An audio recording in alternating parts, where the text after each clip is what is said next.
అన్న మీ సింగింగ్ ఇందాక పాడిన పాటలు వింటుంటే ఇంకొంతసేపు పాడితే బాగుండని అనిపిస్తూ ఉంది.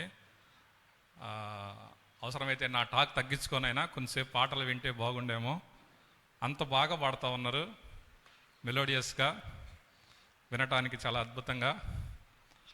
సింగింగ్ టీంని నేను అప్రిషియేట్ చేస్తూ ఉన్నాను. దాని వెనక మీ హార్డ్ వర్క్ ఉందని, ప్రాక్టీస్ ఉందని నేను అర్థం చేసుకోగలను. అలాగే వచ్చిన మిమ్మల్ని అందరినీ కూడా, జైన్ యూత్ కాన్వకేషన్కి వచ్చినటువంటి మిమ్మల్ని అందరినీ కూడా అభినందిస్తూ ఉన్నాను. ఎందుకంటే యూత్ యొక్క టైం చాలా వాల్యుబుల్. నాకు తెలుసు, దే ఆర్ వెరీ బిజీ. ఏంది అలా క్వశ్చన్ మార్క్తో చూస్తున్నారు? ఏదన్నా మీ అభిమానం అన్న అంటారా? చాలా బిజీ. ఇంకొక మాట చెప్పనా, they are busy with no work. అవునా? అంతేనా? Busy with many వర్క్సా?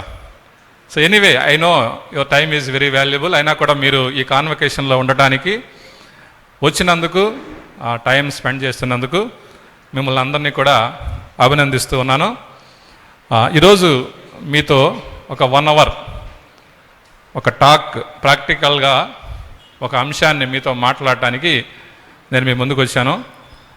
ఆల్రెడీ ఇప్పటికే డిస్ప్లే చేసినట్టు దాని పేరు రిలేషన్షిప్స్ అనేటువంటి టాక్ని, అంశాన్ని మనం ఇప్పుడు చూడబోతా ఉన్నాం.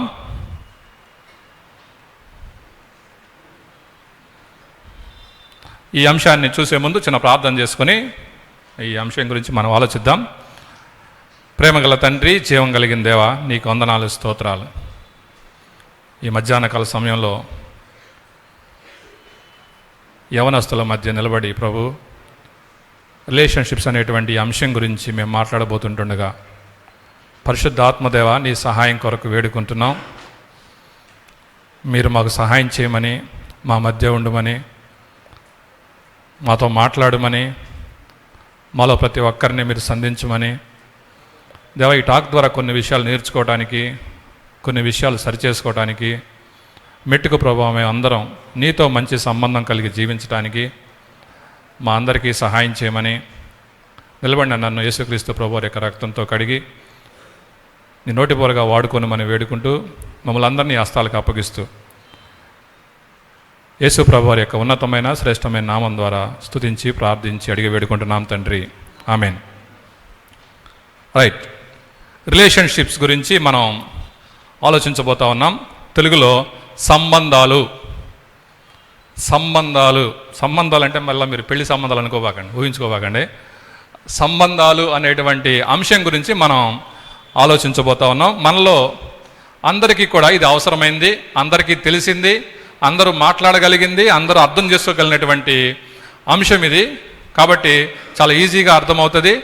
మీరు మీ అటెన్షన్ ఇక్కడ పెట్టాలని, మీకు తెలిసిన విషయం ఉంటే మీకు కూడా మైక్ ఇవ్వబడుతుంది. అప్పుడప్పుడు మధ్యలో మీరు కూడా మాట్లాడాలి అంటే మాట్లాడవచ్చు. ప్రాక్టికల్ టాక్ అంటే విషయాలను మనం ప్రాక్టికల్గా ఆలోచిస్తాము, ప్రాక్టికల్గా ఆ విషయాల గురించి మనం అందరం కలిసి ఆలోచిస్తాము. కాబట్టి మీరు కూడా ఏదైనా ప్రశ్న వేసినప్పుడు మీరు కూడా రెస్పాండ్ అవ్వాలని, మీకు తెలిసిన విషయాలు చెప్పాలని నేను కోరుతా ఉన్నాను. ఒక జరిగిన సంఘటన చెప్పి ఈ టాక్లోకి వెళ్దాం. ఒక 3 ఫ్రెండ్స్ రూమ్ తీసుకొని, రూమ్లో మన కాలేజ్ స్టూడెంట్స్ ఎలాగైతే ఉన్నారో అలాగా ఒక 3 ఫ్రెండ్స్ రూమ్లో కలిసి ఉంటా ఉన్నారంట. వాళ్ళల్లో ఒక వ్యక్తి, ఒక స్టూడెంట్ వాళ్ళ ఫాదరు అమెరికా నుంచి ఇండియాకి వస్తూ వాళ్ళ అబ్బాయి కోసం ఒక మంచి చాక్లెట్ కొనుక్కొచ్చాడంట. కొనుక్కొచ్చి అబ్బాయి రూమ్కి వచ్చి ఆ అబ్బాయికి ఇచ్చాడు. తండ్రి మళ్ళా చాలాసేపు మాట్లాడి వెళ్ళిపోయాడు.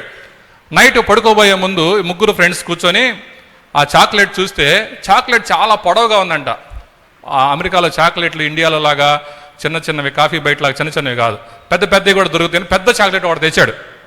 తెస్తే వీళ్ళకి ఒక ఆలోచన వచ్చింది, ఒరే ఇంత పెద్ద చాక్లెట్ని, ఎంత మంచి చాక్లెట్ని దీన్ని విరగ్గొట్టి తింటే ఏమంత బాగదు, దీన్ని అందరూ ఎవరైనా కానీ ఒకటే తినాలి, ఒక గేమ్ పెట్టుకుందాం మనం, ఈ గేమ్లో ఎవరు గెలిస్తే వారికే ఈ చాక్లెట్ ఇచ్చేద్దాము అని ఒక గేమ్ పెట్టుకున్నారు. ఒక ఆలోచన వచ్చింది వాళ్ళకి. అయితే ఇంతకు ఏం గేమ్ పెడదాం? వాళ్ళ తెలియగలవాడు అన్నాడు, ఏంట్రా గేమ్ అంటే, మనం పడుకోబోతున్నాం కదా, పడుకున్న తర్వాత మనలో ఎవరికి మంచి కల వస్తే వాడికి ఈ చాక్లెట్ వెళ్ళిపోవాలి. పక్కన అనుకున్నాడంట, కలే కదా ఏదేం చెప్పేయచ్చుగా, ఇదేదో బాగుందని చెప్పేసి ఓకే డీల్, పడుకుందాం. ఎవడికి కళ మంచిది వస్తే పొద్దున లేచిన తర్వాత కళ చెప్పాలి, ఎవడి కళ బాగుంటే వాడికే ఈ చాక్లెట్. మొత్తానికి గేమ్ బాగుంది, పడుకున్నారు. పొద్దున్న లేచారు. ఫస్ట్ లేచిన వాడు లేచి కళ చెప్తా ఉన్నాడు. ఏమనంటే, రాత్రి పడుకున్నాక అరగంటకి నాకు కళ వచ్చింది. ఏంటి ఆ కళ అంటే, ఆ కళలో ఇండియాకి పాకిస్తాన్కి క్రికెట్ మ్యాచ్ జరుగుతూ ఉంది. నేను ఈడెన్ గార్డెన్స్ మైదానంలో వెళ్ళి కూర్చున్నాను. ఇండియా పాకిస్తాన్ మ్యాచ్లో పాకిస్తాన్ గెలిచేటట్టుంది, ఇండియా ఓడిపోయేటట్టుంది. సచిన్ టెండూల్కర్ బ్యాటింగ్ చేస్తున్నాడు. నేను పరిగెత్తుకుంటూ వెళ్ళి సచిన్ టెండూల్కర్ చెవిలో ఒక చిన్న చిట్కా చెప్పా. వెంటనే టెండూల్కర్ 6 బాల్లో 6 సిక్స్లు కొట్టాడు.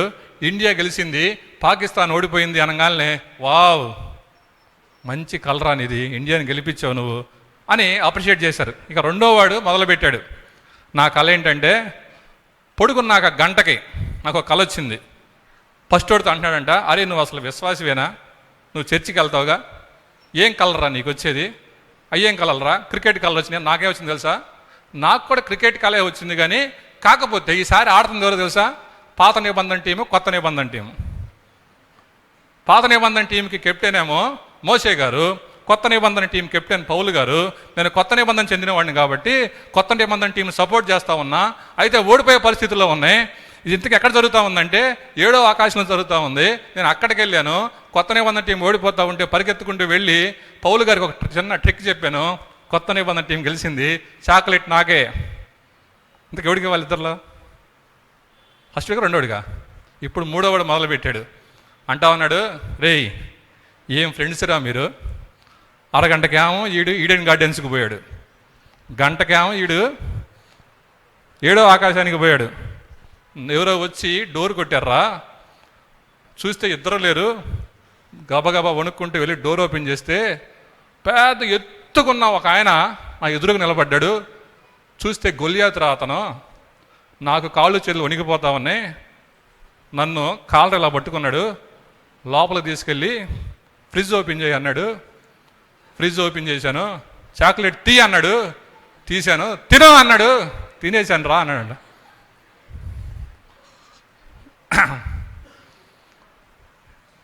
ఎంత మంచి కళలో, ఎంత మంచి గేము. సో ఎవరు తెలివి వాళ్ళదే కదా. సో మిమ్మల్ని నవ్వించడం కోసం చెప్పాను. రైట్, రిలేషన్షిప్స్లో రకరకాల విషయాలు జరుగుతూ ఉంటాయి. రిలేషన్షిప్స్ ఏంటి, అసలు సంబంధాలు ఏంటి, ఎందుకు అవి ఎలాగూ మన జీవితానికి ఉపయోగపడతాయి, ఎలాంటి సంబంధాలు కలిగి ఉండాలి, ఎలాంటివి కలిగి ఉండకూడదు అనేవి యవనస్తుల ఉద్దేశంలో, యవనస్తులకు సంబంధించి, నేను పెద్దలకి వృద్ధులకి వాళ్ళకి కాదు కానీ యవనస్తులకు సంబంధించినటువంటి విషయాలు మాత్రమే ఈరోజు మాట్లాడబోతా ఉన్నా. పెద్దలకి వృద్ధులకి వాళ్ళ యొక్క రిలేషన్స్ వేరుగా ఉంటాయి, యవనస్తులకు వేరుగా ఉంటాయి. నా యొక్క ఈ టాక్ అంతా కూడా related to youth only, young బిలీవర్స్ని దృష్టిలో ఉంచుకొని మాత్రమే ఈ విషయాలు నేను చెప్పబోతా ఉన్నాను. రైట్, మీరు జాగ్రత్తగా గమనించాలి.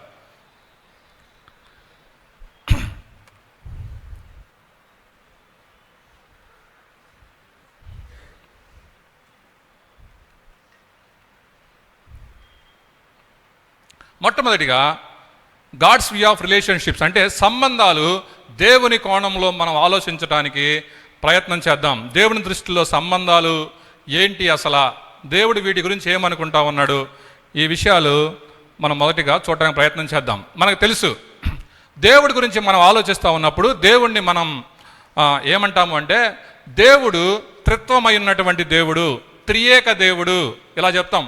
తండ్రి అయిన దేవుడు, కుమారుడైనటువంటి దేవుడు, పరిశుద్ధాత్మ దేవుడు, త్రియేక దేవుడు, త్రిత్వమైనటువంటి దేవుడుగా మనం అంటాం.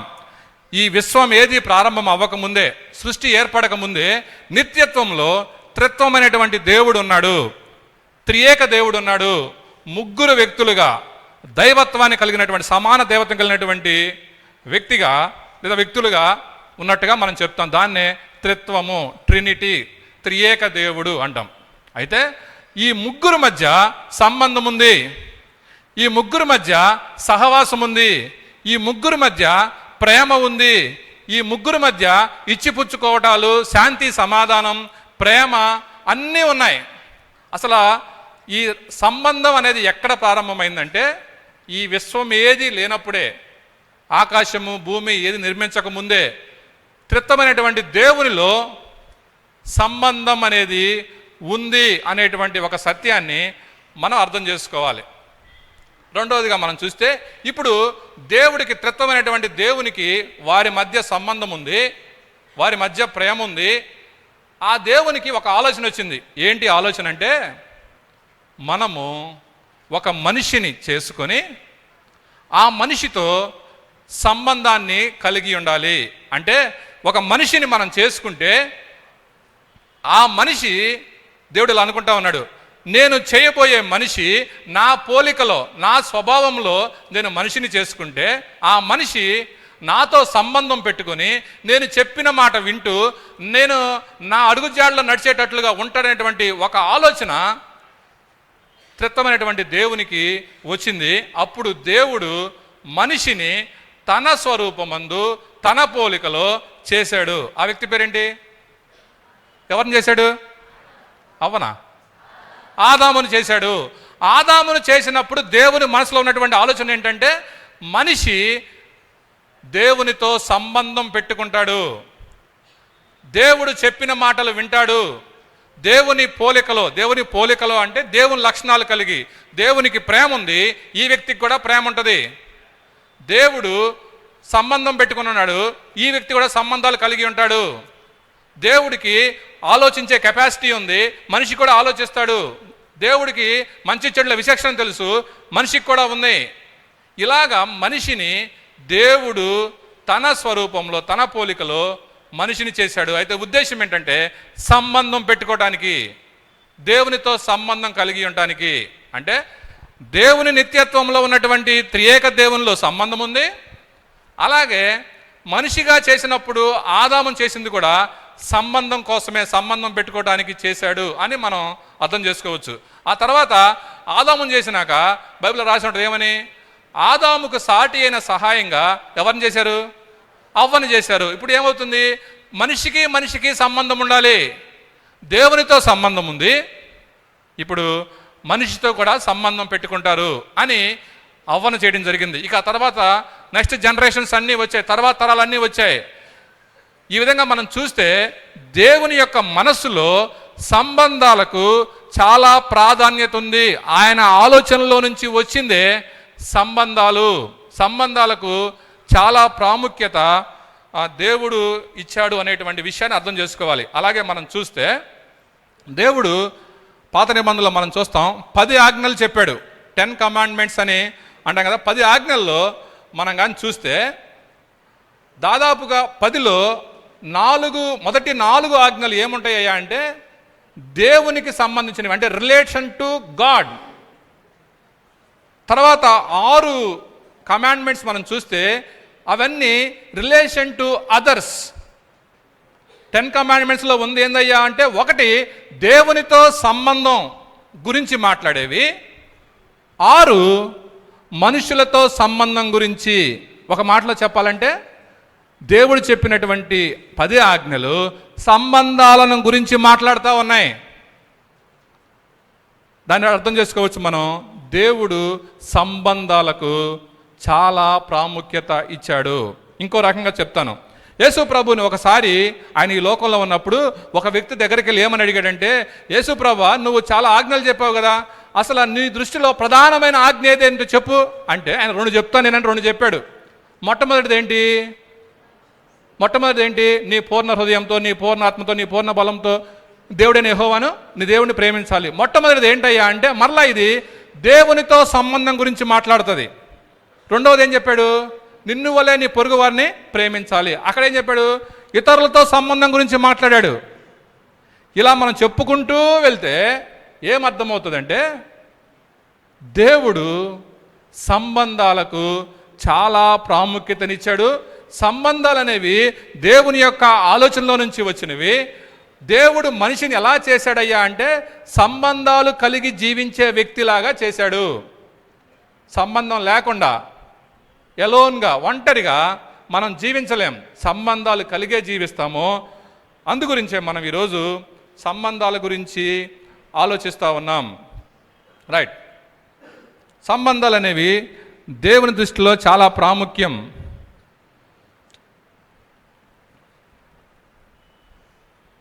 ఇప్పుడు ఒక ప్రశ్న ఇలా అనుకుంటా ఉన్నా, దీన్ని చూడండి, నేను ఒక ప్రశ్న వేస్తాను. ఎందుకు మనిషికి సంబంధాలు అవసరం? Why we need relationship? ఒకళ్ళకి అవకాశం, ఎవరైనా ఒకళ్ళు చెప్పొచ్చు. సంబంధాలు ఎందుకు మనిషికి అవసరం? త్వరగా, టైం వేస్ట్ చేయొద్దు. పెళ్లి చేసుకోవడానికా? చెప్పండి త్వరగా. సంబంధాలు మనిషికి ఎందుకు అవసరం? అవసరం లేదని అన్నారనుకోండి, క్లోజ్ చేస్తాం, ప్రార్థన చేసి వెళ్ళిపోదాం. ఇంకెందుకు మరి? అవసరం అంటేనే మనం మాట్లాడతాం. అవసరమా కదా? అవసరం. ఎస్ఆర్ నో అయితే బాగా చెప్తారు. ఎందుకు అవసరం?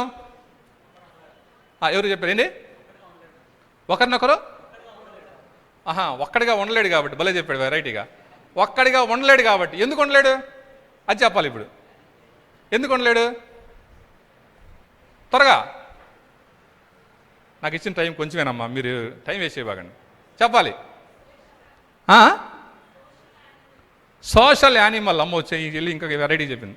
Social animal. ఇలా కోపం వస్తుందేమోనమ్మా, నన్ను యానిమల్ అంటావా నువ్వు ఏమన్నా అని కోపం వస్తుందేమో. సోషల్ యానిమల్ ఇంకో అర్థమయ్యేటట్టు చెప్పండి కొంచెం. ఎందుకు మనిషికి సంబంధాలు అవసరం? ఒక ఆయన చెప్పాడు, ఎలాగ అడిగితే ఒక అబ్బాయి చెప్పాడు ఒకసారి నాకు, అన్న ఒంటరిగా ఉంటే పిచ్చోడు అయిపోతాడన్నా. ఏమవుతాడు? పిచ్చోళ్ళు అయిపోతారన్నా. నాకు నీకు ఫోటోలు పెట్టాను చూడండి, కనబడతాయి. చూద్దాం ఎందుకు సంబంధాలు అవసరం అంటే ఇక్కడ కనబడతా ఉంది.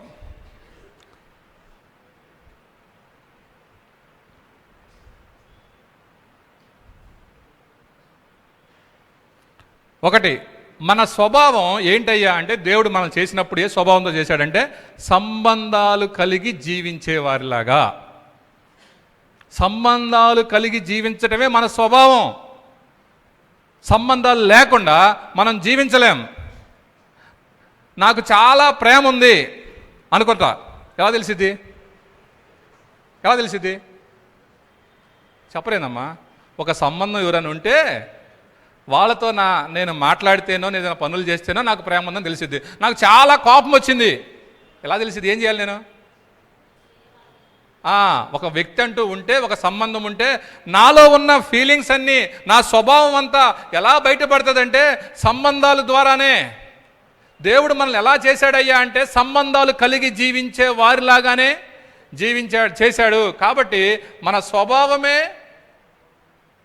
సంబంధాలు కలిగి ఉండే స్వభావాన్ని అర్థం చేసుకోవాలి. సైకలాజికల్గా, ఎమోషనల్గా, మోరల్గా మనం డెవలప్ అవ్వాలి అంటే సంబంధాల ద్వారానే తెలుస్తుంది. ఇందా నేను చెప్పాను, ఎమోషన్స్ వస్తాయి మనకి, బాధ వేస్తుంది.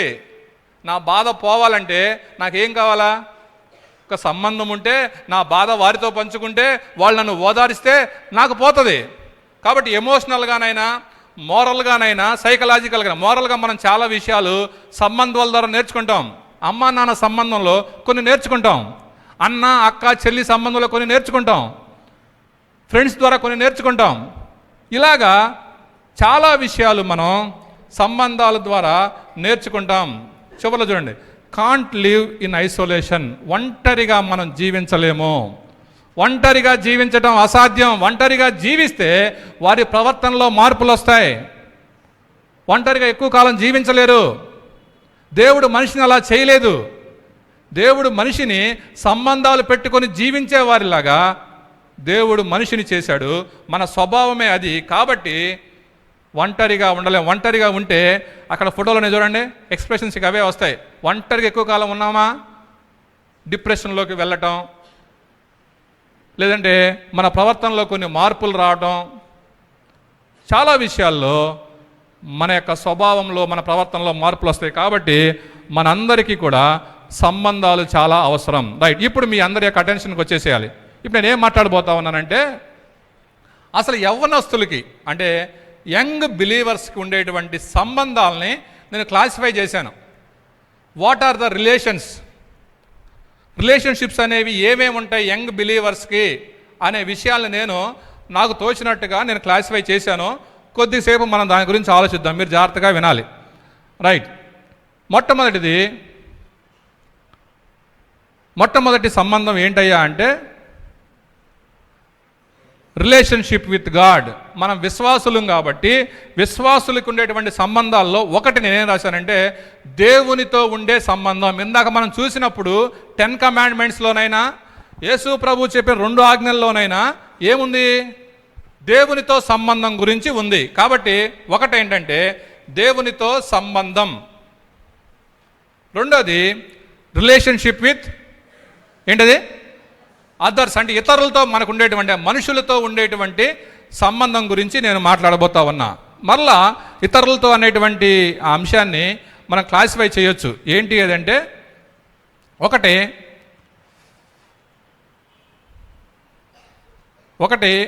ఒక క్లాసిఫికేషను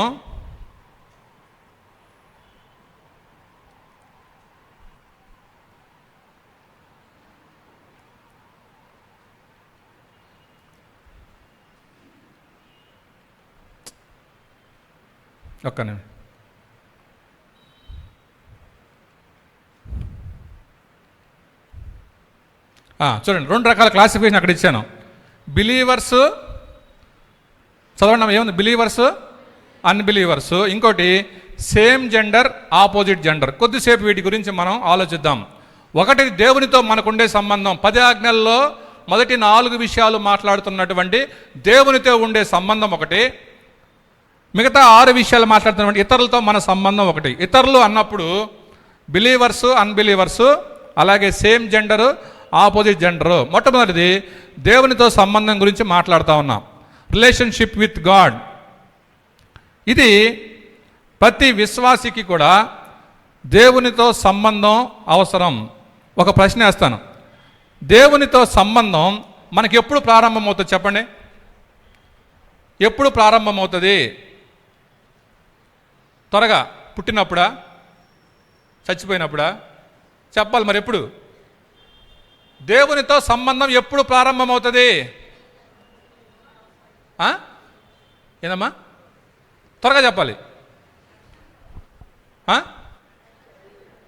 చెప్పండి, వినపట్లేమి. చెప్పరా మీరు? అన్న మమ్మల్ని కోదంటరా, మనం ఏం అడగలేదన్నా, నువ్వు ఎక్కువ అడుగుతున్నావు అన్నట్రా? సరే చూడండి, దేవునితో సంబంధం ఎప్పుడు ప్రారంభమవుతుంది ఒక వ్యక్తికి అంటే, మొట్టమొదటిగా ఒక వ్యక్తి రక్షణ పొందినప్పుడు అంటే ఒక వ్యక్తి యేసు ప్రభు దగ్గరికి వెళ్ళి పాప క్షమాపణ పొంది, దేవా నేను పాపిని, నేను నా స్వభావమే పాప స్వభావం, నన్ను క్షమించు అని వ్యక్తిగతంగా ఒక వ్యక్తి ప్రార్థన చేసినప్పుడు ఆ వ్యక్తి రక్షింపబడతాడు అని వాక్యం చెప్తా ఉంది. అలా రక్షణ పొందినప్పుడు దేవునికి మనిషికి మధ్య సంబంధం ఏర్పడుతుంది. నేను చర్చికి వెళ్తే సంబంధం ఏర్పడదు. చర్చికి వెళ్తున్నామంతే సంబంధం లేదు. నేను పాటలు పాడుతున్నానన్నా అంటే సంబంధం లేదు, నువ్వు పాటలు పాడుతున్నావు అంతే. నేను చాలా యాక్టివిటీస్ చేస్తానన్నా అంటే నువ్వు చేస్తున్నావు అంతే, సంబంధం లేదు.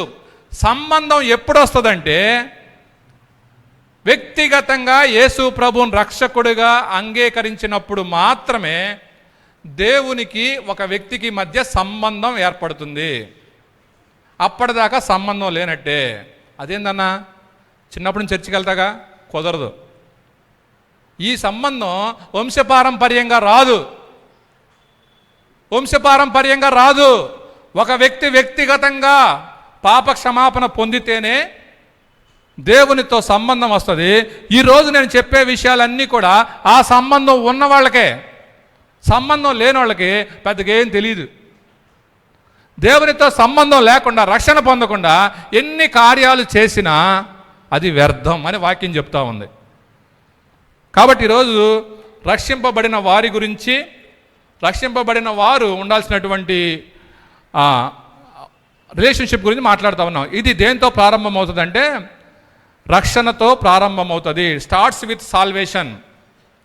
తర్వాత మన అన్ని సంబంధాలు కూడా జాగ్రత్తగా, ఎందుకు దేవుని సంబంధం మాట్లాడుతూ ఉన్నామంటే ఇతరులతో మనకు ఉండే సంబంధాలన్నీ కూడా దేని మీద ఆధారపడతాయి అంటే దేవునితో మనకుండే సంబంధం మీద ఆధారపడతాయి. దేవునితో మనకుండే సంబంధం మీదనే ఇతర సంబంధాలన్నీ కూడా ఆధారపడతాయి. కాబట్టి దేవునితో మనకుండే సంబంధం చాలా ప్రాముఖ్యం. ఇక్కడ ఒక విషయం చెప్తాను, అక్కడ 2 మాటలు చూడండి. Relationship, fellowship. ఇందాక అన్న కూడా చెప్పాడు, సంబంధం వేరు, సహవాసం వేరు.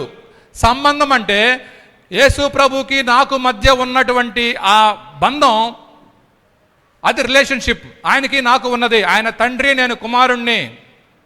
ఆయన దేవుడు, నేను మనిషి. తండ్రి కుమారుల సంబంధం అది.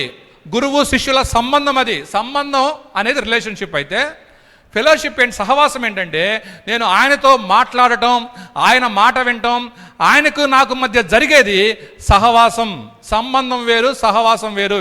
నాకు అన్న కూడా చెప్పాడు, ఏంటి, ఒక వ్యక్తి రక్షింపబడిన తర్వాత పొరపాటున పాపం చేస్తే సంబంధం పోదు, సహవాసం పోయిద్ది. సంబంధం పోదు, సహవాసం పోయిద్ది. మరలా దేవుని దగ్గరికి వెళ్ళి పాప క్షమాపణ పొందితే, మనం క్షమించమని అడిగితే సహవాసం మరలా ఇస్తాడు, పోయిన ఆనందం మరలా వస్తుంది. ఇప్పుడు నేను ఇక్కడ నుంచి మాట్లాడేటప్పుడు సహవాసం గురించి కూడా మనం మాట్లాడుతూ ఉన్నాం. ఎలా సహవాసం చేయగలం? Through prayer and word of God. వాక్యాన్ని చదవటం ద్వారా, ప్రార్థన చేయటం ద్వారా మనం దేవునితో సంబంధాన్ని కలిగి ఉంటాము. అయితే ఇక్కడ మాట రాసింది చూడండి, ఈ సంబంధాన్ని, సహవాసాన్ని డిస్టర్బ్ చేసేది ఏంటి తెలుసా? పాపము దేవునితో మనకు ఉండేటువంటి సహవాసాన్ని డిస్టర్బ్ చేస్తుంది. దేవునికి మనకున్నటువంటి ఆ సహవాసాన్ని డిస్టర్బ్ చేసేది ఏంటయ్యా అంటే పాపము. అది ఎలా వస్తుందో, ఎలా డిస్టర్బ్ అవుతుందో నేను ముందుకెళ్ళినాక చెప్తాను. తర్వాత మన అన్ని ఏరియాస్లో ఎదగాలి అంటే మనకి దేవునితో సంబంధం అవసరం. అలాగే అందరితో మంచి సంబంధాలు ఉండాలన్నా కూడా దేవునితోనే సంబంధం. బైబిల్లో ఒక వ్యక్తి గురించి చెప్తాను. దావీదు గారి గురించి కీర్తనల్లో చాలా చోట్ల రాసి ఉంటాయి. దావీదు భక్తుడు ఏమంటాడంటే, దేవునితో తనకున్న సంబంధం గురించి మాట్లాడుతూ ఆయన ఎలా అంటాడు, ఏమనంటే, దేవా, ప్రతి ఉదయమున నేను నిన్ను కలుసుకోవాలని నా హృదయం ఎంతో ఆశపడతా ఉంది. అదేం తెలియజేస్తూ ఉంది? దేవునితో తనకున్నటువంటి సంబంధం, సహవాసం. దేవా, నిన్ను చూడాలని, నిన్ను కలుసుకోవాలని, నీ మాట వినాలని, నీకు ప్రార్థన చేయాలని, నీ సన్నిధిలో గడపాలని నా ప్రాణము తృష్ణపడుచున్నది. That shows the relationship and fellowship. దావీదు గారికి ఇలాంటి సంబంధం రక్షింపబడిన ప్రతి వ్యక్తికి దేవునితో ఉండాలి. ఈరోజు మనం సంబంధాల గురించి మాట్లాడేటువంటి మనము, ప్రతి విశ్వాసి మొట్టమొదటిగా అర్థం చేసుకోవాల్సింది ఏంటయ్యా అంటే, మనకు ఉండాల్సిన సంబంధం, సహవాసం ప్రాముఖ్యంగా దేవునితో. ఎలా సాధ్యమన్నా? నువ్వు ప్రార్థన చేయడం ద్వారా దేవునితో మాట్లాడవచ్చు. నువ్వు వాక్యం చదవటం ద్వారా దేవుడు తన మాటలు నీకు తెలియజేస్తాడు. దేవునితో సంబంధం, దేవునితో సహవాసం చేయాలంటే ప్రార్థన చేయటం, వాక్యాన్ని చదవటం ద్వారా దేవునితో మనం సహవాసం చేయొచ్చు. కాబట్టి దేవునితో సహవాసం అత్యంత ప్రాముఖ్యం అనే సత్యాన్ని మనం అర్థం చేసుకోవాలి. రెండో విషయాన్ని చూద్దాం, ఇతరులతో మన యొక్క సంబంధాలు. ఇతరులతో మన సంబంధాలు, నేను క్లాసిఫికేషన్ మొదటి ఏం చెప్పానంటే విశ్వాసులు. ఇప్పుడు ప్రశ్న, మనం సహవాసం చేస్తూ ఉంటున్నప్పుడు ఒక క్లాసిఫికేషన్ ఏంటంటే బిలీవర్స్, అన్బిలీవర్స్ అని చెప్పాను. బిలీవర్స్ అంటే ఎవరు? బిలీవర్స్ అంటే తెల్లబట్టలు వేసుకునే వాళ్ళ? ఎవరు? విశ్వాసులు అంటే నేను చెప్పాను చూసారా, రక్షింపబడిన వారిని బైబిల్ ఏం చెప్తా ఉందంటే వారు విశ్వాసులు, విశ్వాసం కలిగి జీవించేవాళ్ళు. యేసు ప్రభు నన్ను రక్షించాడు, నేను మారిన వ్యక్తిని అన్న ఉదయం మీకు చెప్పాడు. పొజిషనల్ సైంటిఫికేషన్ అని. మనకి దేవుడు నీతినిచ్చి నీతిమంతులుగా చేసి ఆయన కుమారులుగా మనల్ని స్వీకరించాడు. ఇప్పుడు మనం రక్షింపబడిన వారం. ఇప్పుడు మనం ఎవరితో సహవాసం చేయాలి అంటే విశ్వాసులతోనా అవిశ్వాసులతోనా అన్నప్పుడు నేను మొట్టమొదటి విషయం విశ్వాసుల గురించి మాట్లాడుతూ ఉన్నాను. విశ్వాసులతో సంబంధం గురించి ఇక్కడ నేను మాట్లాడుతూ ఉన్నాను. విశ్వాసులతో సంబంధం మనము కలిగి ఉండాలి. మీరు చెప్పండి, విశ్వాసులతో సంబంధం కలిగి ఉండొచ్చా ఉండకూడదా? ఉండొచ్చా ఉండకూడదా? ఉచ్చుచ్చు కాదు, చెప్పాలి. ఉండొచ్చా ఉండకూడదా?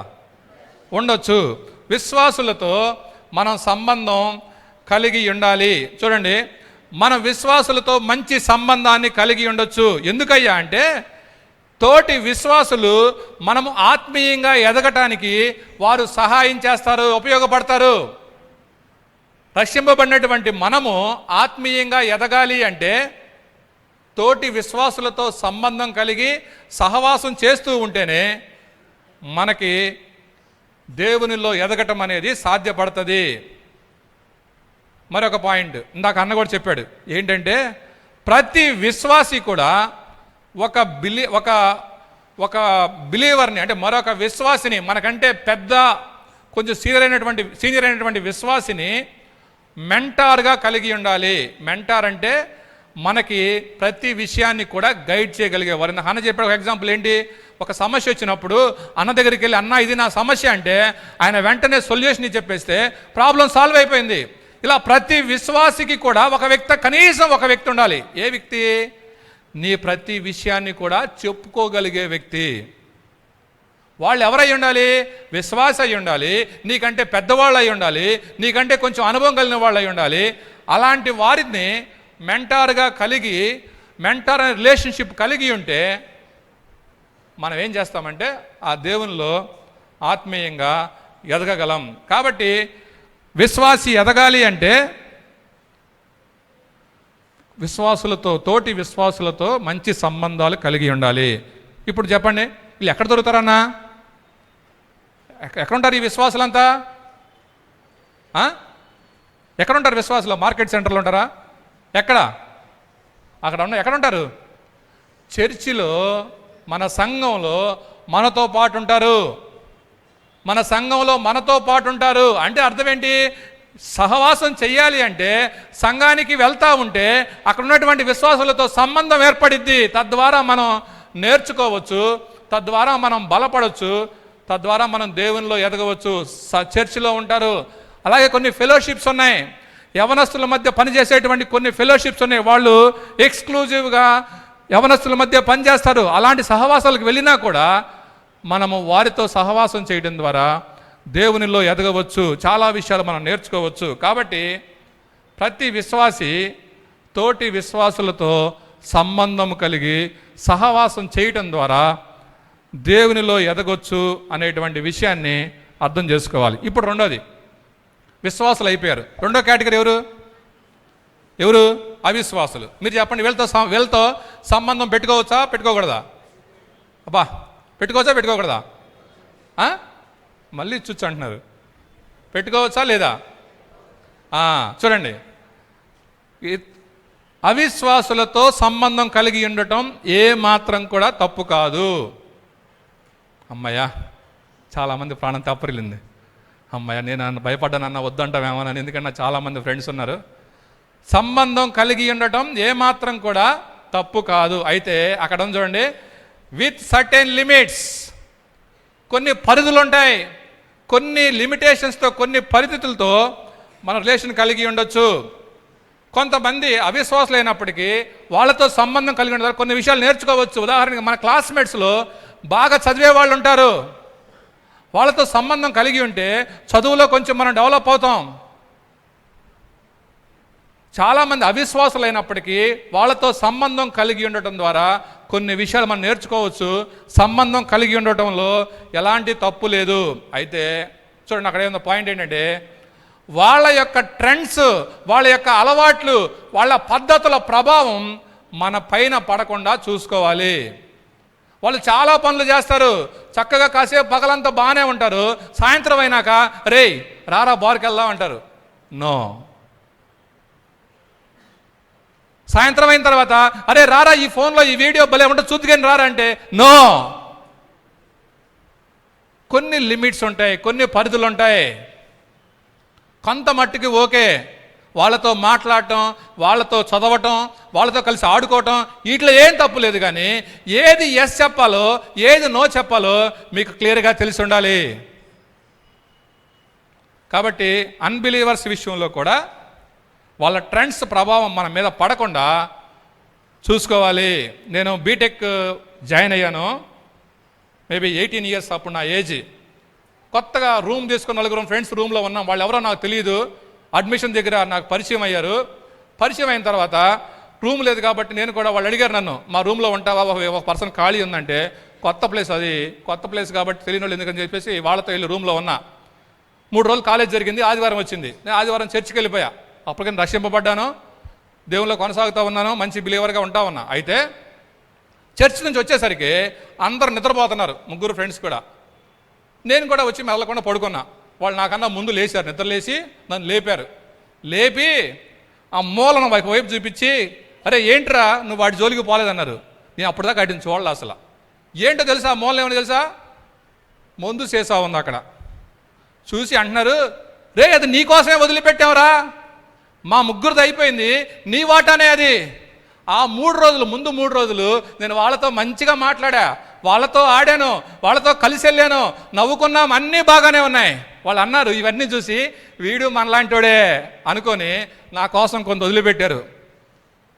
కానీ తెలుసా, నో నో, నాకు తెలుసు దేనికి ఎస్ చెప్పాలో దేనికి నో చెప్పాలో. నేను చేయను అంటే ఆశ్చర్యపోయారు వాళ్ళు. అదేంట్రా, నేనదా బాగానే నవ్వావుగా, బాగానే ఆడావుగా, అన్నీ మాతో బాగానే చేస్తున్నావుగా, అంతవరకు ఓకే, కానీ వాటికి నో. ఇంకొక రోజు అయిన తర్వాత సాయంత్రానికి, రే మేము నెట్ సెంటర్కి వెళ్తాం, వస్తున్నావా, ఏంటి పని అని అడిగా. మాకు కొన్ని పని ఉన్నాయి, కొన్ని వీడియోలు చూడాలి. నో. విశ్వాసికి దేనికి ఎస్ చెప్పాలో దేనికి నో చెప్పాలో తెలిసి ఉండాలి. ఇప్పుడు బాధకర సంగతి ఏం తెలుసా, మనోళ్ళు ఎస్ చెప్పాల్సిన అడిగా నో చెప్తున్నారు. రే ఆడుకుందామా, ఆహా నేను రానన్నా, నేను విశ్వాసిని, నేను ఆడితే తప్పింది. చిన్న చిన్న ఆటిగా నో, నేను కుదరదు, నేను మాట్లాడను, నేను చేయను, ఎవరితో కలవను. ఇంకేంటి ఉపయోగం నీ వల్ల? ఎవడు కలవకోకుండా హాస్టల్లో మూలను ఒక్కలే కూర్చుంటే ఉపయోగం ఏంటి? ఎస్ చెప్పాల్సిన వాడికి ఎస్ చెప్పాలి, నో అన్నప్పుడు నువ్వేంటో అర్థమవుతుంది.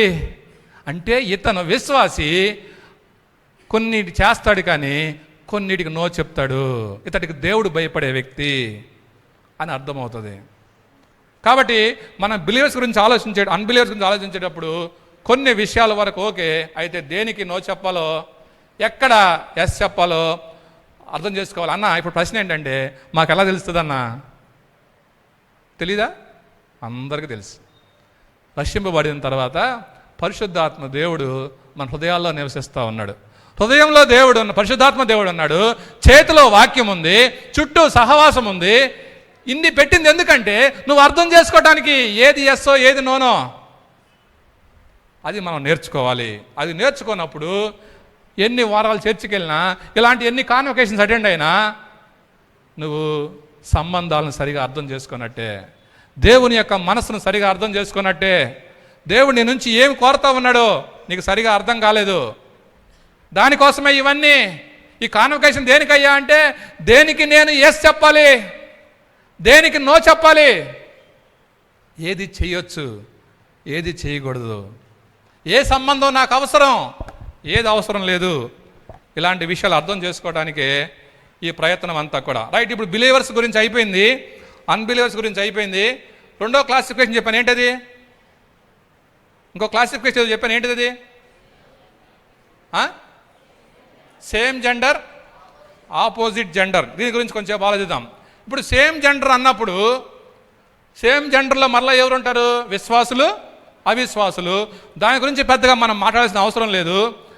ఇతరుల గురించి మనం మాట్లాడేటప్పుడు సేమ్ జెండర్ అన్నప్పుడు విశ్వాసులు అవిశ్వాసులు మనం చూస్తాము. మీ బైబిల్లో ఒక వాక్యం చూడండి, సామెతల గ్రంథం 13వ అధ్యాయం 20వ వచనం. ఒకళ్ళు చదవండి ఎవరైనా. సామెతలు 13:20.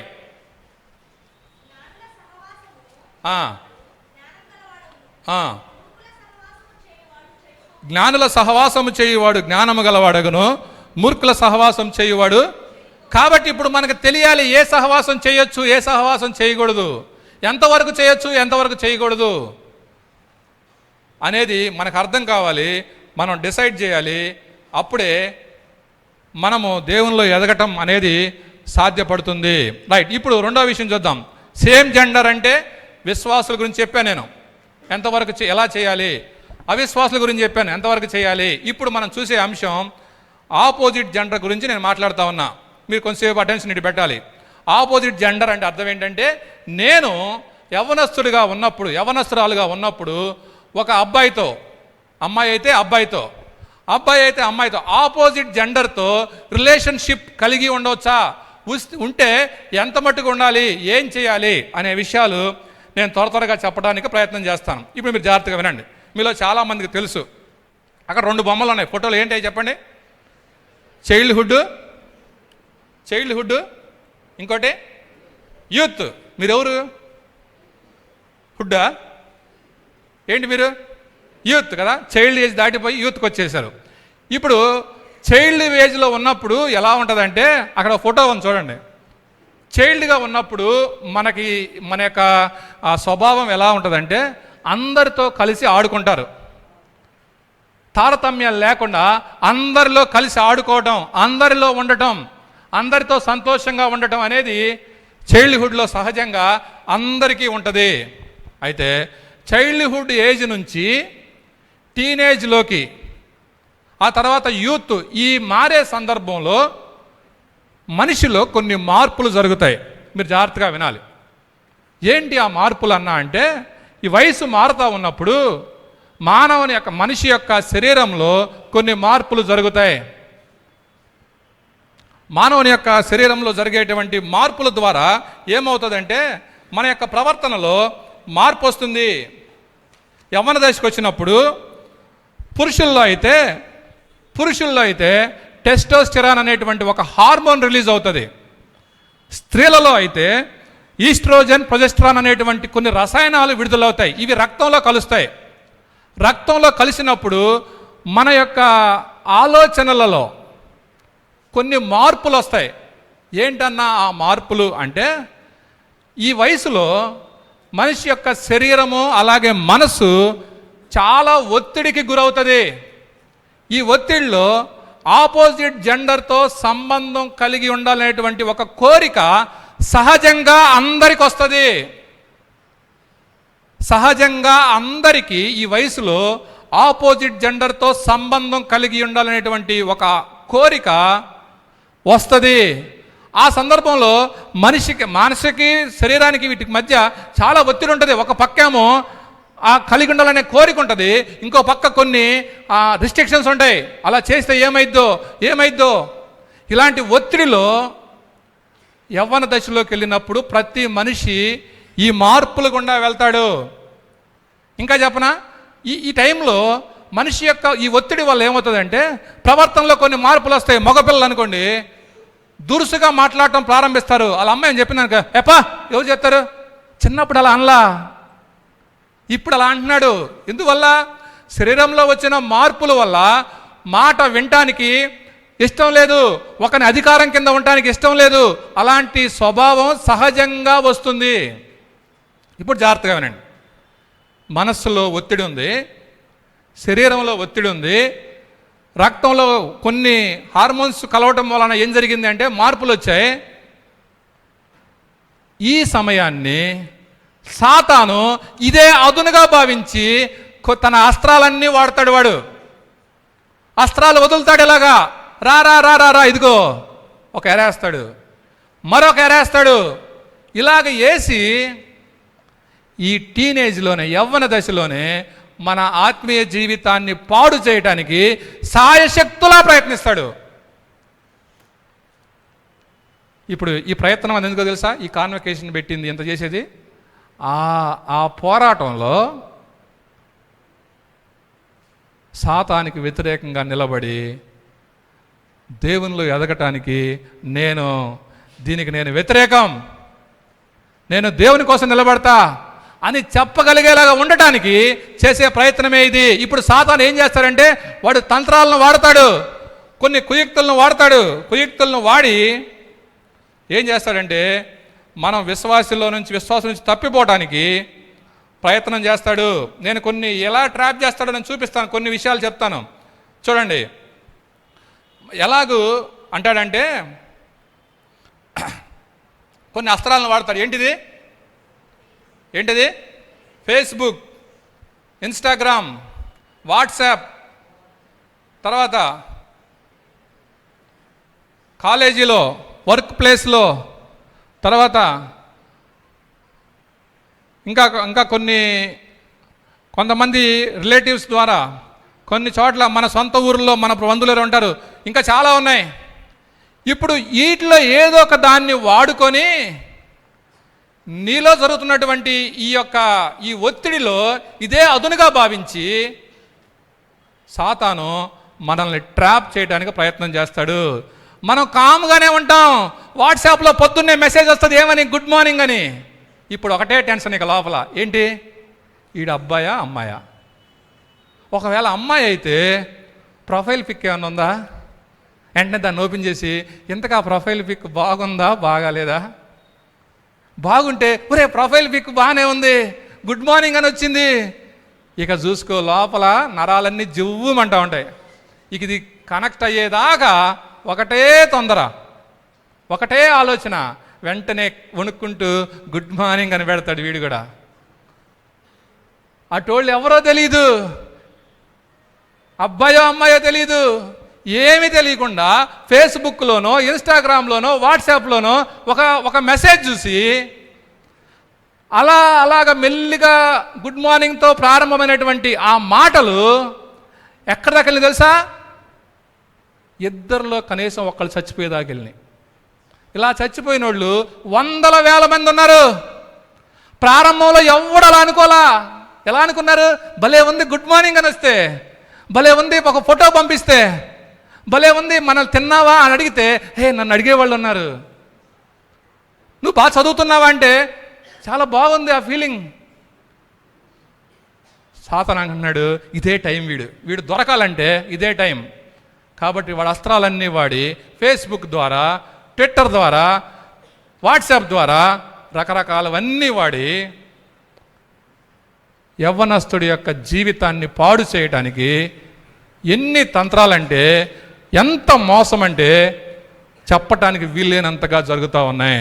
నేను చాలా ఎగ్జాంపుల్స్ చెప్పగలను, చాలా ఎగ్జాంపుల్స్. చిన్న మెసేజ్తో ప్రారంభమైనటువంటి, చిన్న మాటతో ప్రారంభమైనటువంటి ఆ పరిచయం, ఆ సంబంధం మరణం దాకా తీసుకెళ్ళింది. దేవుడు దీన్ని ఏమంటున్నాడు తెలుసా? మనమేమో ఫ్రెండ్షిప్ అని, ఎంజాయ్మెంట్ ఏంటంటే, దేవుడు దాన్ని పాపం అంటున్నాడు.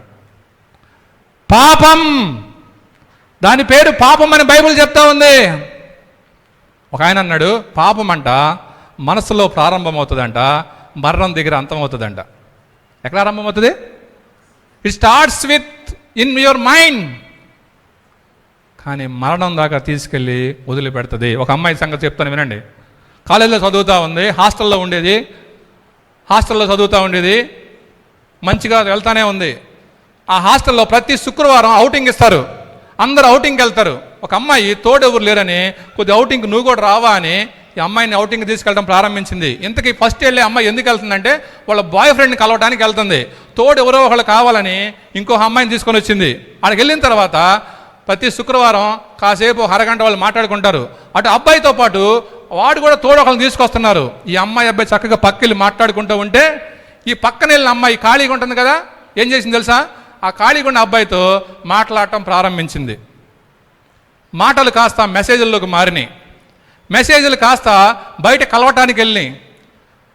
అలా అలా అలా పరిచయం పెరిగిపోయింది. అలా వెళ్ళి మాటలు దాటిపోయాయి. ఒకరోజు ఆ అబ్బాయి వాళ్ళ ఇంట్లో వాళ్ళకి చెప్పి ఈ అమ్మాయిని తీసుకెళ్ళాడు ఇంటికి. ఇంట్లో వాళ్ళందరితో మాట్లాడాడు. అమ్మాయి వాళ్ళ ఇంట్లో ఏమాత్రం తెలియకుండా అబ్బాయి ఇంట్లో వాళ్ళిద్దరికి పెళ్లి చేశారు. పెళ్ళి అయిపోయింది. చాలా కాలం తర్వాత అమ్మాయి వాళ్ళ ఇంట్లో తెలిసింది. అమ్మాయి వాళ్ళ ఫాదరు ఒక గవర్నమెంట్ ఎంప్లాయ్, మంచిగా పెంచారు, చాలా మంచి ఫ్యామిలీ, అన్నీ సమృద్ధిగా ఉన్నాయి. ఖాళీగా ఉండలేక ఒక అబ్బాయితో మాట్లాడిన మాటలు తీసుకెళ్ళి పెళ్లి దాకా వెళ్ళిపోయింది. ఇప్పుడు వాళ్ళ తల్లిదండ్రులు హాస్టల్కి వచ్చారు, ఒక లెటర్ రాశారు, ఈసారి నుంచి శుక్రవారం అమ్మాయిని బయటికి పంపిస్తే మాత్రం ఊరుకోము. హాస్టల్ మొత్తం బయటికి వెళ్తే హాస్టల్ లోపల ఉండే ఏకైక అమ్మాయి ఆ అమ్మాయి ఇప్పుడు తలకాయ పట్టుకొని ఏడుస్తుంది. ఏంటి నాకు ఈ బాధ, ఏంటి నా అందరూ బయటికి వెళ్తున్నారు అవుటింగ్కి, నాకు లేదు. ఇప్పుడు ఆ అమ్మాయి ఫైనల్ ఇయర్ అయిపోబోతుంది. ఇప్పుడు వాడు ఒకవైపు ఏమో అబ్బాయి వాళ్ళ ఇంట్లో వాళ్ళు కాసుకొని ఉన్నారు, అమ్మాయి వాళ్ళ ఇంట్లో వాళ్ళు కాసుకొని ఉన్నారు. ఫైనల్ ఇయర్ అవటంతోనే మేము తీసుకెళ్ళాలి, ఇద్దరికి యుద్ధాలు పోరాటాలు జరుగుతూ ఉన్నాయి. వీళ్ళని తీసుకెళ్ళాలి, పెళ్ళయింది కాబట్టి మేమే తీసుకెళ్తాం. వాళ్ళు అంటున్నారు మా అమ్మాయి కాబట్టి మేము తీసుకెళ్తాం. విపరీతమైన గొడవలు. కారణం ఏంటి తెలుసా? ఖాళీగా ఉండలేక